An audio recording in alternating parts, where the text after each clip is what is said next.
Hi, this is August Allen, and this is my 1955 General Motors Scenic Cruiser built for Greyhound in 1955. This is PD 4501 316. I've owned it for over 30 years now, and man, it is fun to drive. Had a leak in the fuel line. Fuel lines were originally steel with a plate, and there was a spot where it had collected dust, dirt, and whatnot, and it rotted through. So every time you'd shut it, you'd get it running, it'd run, but when you'd shut it off, the air would let the fuel drop back into the tank, and then the lift pump couldn't get it. So I completely replaced that fuel system, and it's still in excellent shape. I mean, it was done sort of in a military style, so I could feel very confident about the fuel getting to the engine when I would take it out. My brother always feels more confident about taking it out than I do, because I'm the one that's going to have to pay the bill to have it towed somewhere if there is a problem with it. But nevertheless, in the times that we did throw caution to the wind and cross an area of the desert where the next service is 100 miles, well, it pulled me through. That's all I can say. I never had any problem. Lindsay wanted to go up to up the old road through the gorge up in St. George, the old road. So I like to stay on the interstate or next to a road where I know I can at least get some kind of service for a vehicle like this. And, oh, that trip it went fine. Had no problem, no cooling problem. I can climb my minimum climbing speed in a steep hill is 30 miles an hour. That's plenty. That's enough to get a pretty good hill climbing going. I like to stay in second, which is up there. We'll look at that. It's closer to a reasonable speed, but nevertheless, when it gets on the flats, it performs. The governor is set for 2350. 2350 is exactly 80 miles an hour in this. I was told by the man who bought it from, who put the engine, real nice guy too. I knew him for years. But anyway, the story is that the engine's built to run at 2350. So whatever you do to the valve springs or whatever, I don't. Very rarely, when you're at the 65 mile an hour limit, you're under. I forgot what it is. We'll refresh when we take it out on a drive here shortly. It's fun to drive this, no doubt. It's got what they call a crash trance, so you have to synchronize the speeds of basically your engine to your drivetrain. Take it up and synchronize the shifts, kind of work it in there using the RPM as a way to do that. So, and double clutching with this. It's not easy. If you miss a gear while you don't have your clutch in, you're going to feel it in this. The gears are not that close together as they are in a big truck.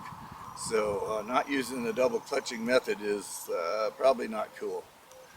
I've done it before, and I've wondered why I did that before. But and I certainly don't want the transmission going south. But, oh, it's not bad. It's just difference. It passes quite fast with this. On a truck, it doesn't. They're moving closer together, so it's easier to do those tricks without the clutch. Anyway,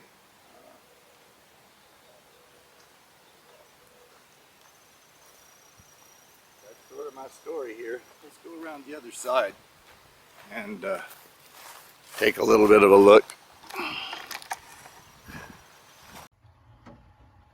This, of course, is the control valve that will fail. If the electricity coil burns out, it will fail open and overheat everybody in the bus. But that's the heater, and that's the evaporator. Both have been out. The maintenance done, cleaned. The metal frame of the evaporator was Rust-Oleumed, and looks good. So anyway, that is the air conditioning compartment, and it's always been there, and it's where it should be.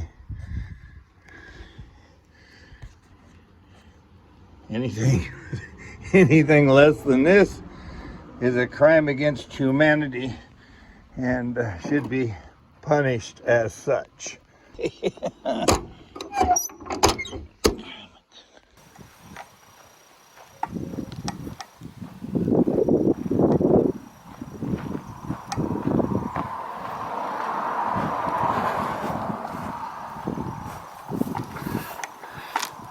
This is the emergency fuel pump and fuel filter for the system. This is the copper I was talking about.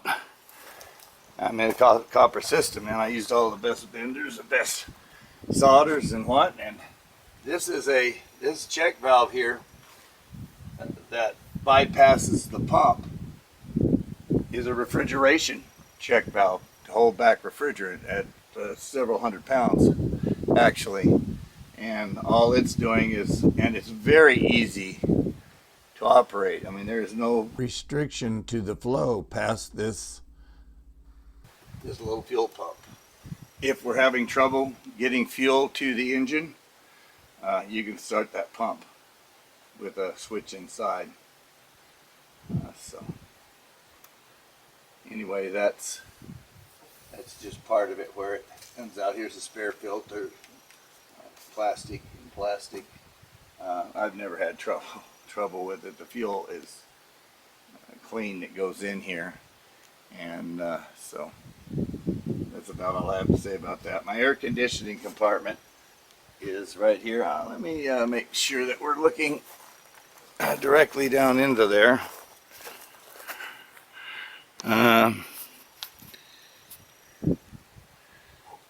Yeah, that looks pretty. That's a pretty direct shot.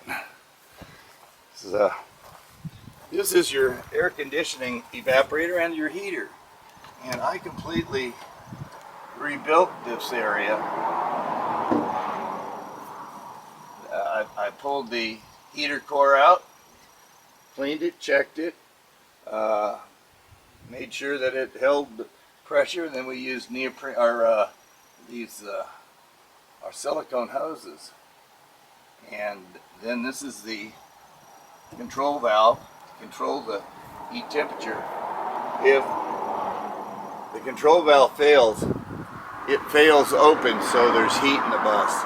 The driver can go back and crank back up. There's a valve out back by the engine. You can crank it down if it's getting too hot in there, but they definitely are built to fail open so you don't freeze people out there in the cold parts of the country. So there's the evaporator. It's rebuilt, and I thoroughly expect to interest the buyer of this bus in having the original 7-ton air conditioner fixed, rebuilt, remanufactured, rethought, but it still needs to stay low for the center of gravity, and low. My evaporator, my condenser in the back, you can't get any lower than that. You can't get any lower for this heavy environmental equipment. And changing this is a sin. It's just that simple.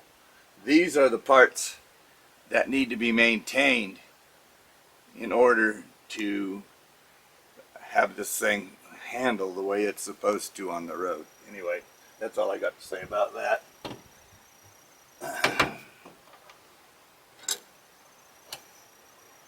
This is just waiting for some young enthusiast that has plenty of barns and plenty of buses and the wherewithal to take care of this air conditioning, and I'll negotiate with him. We'll sell him a fine project.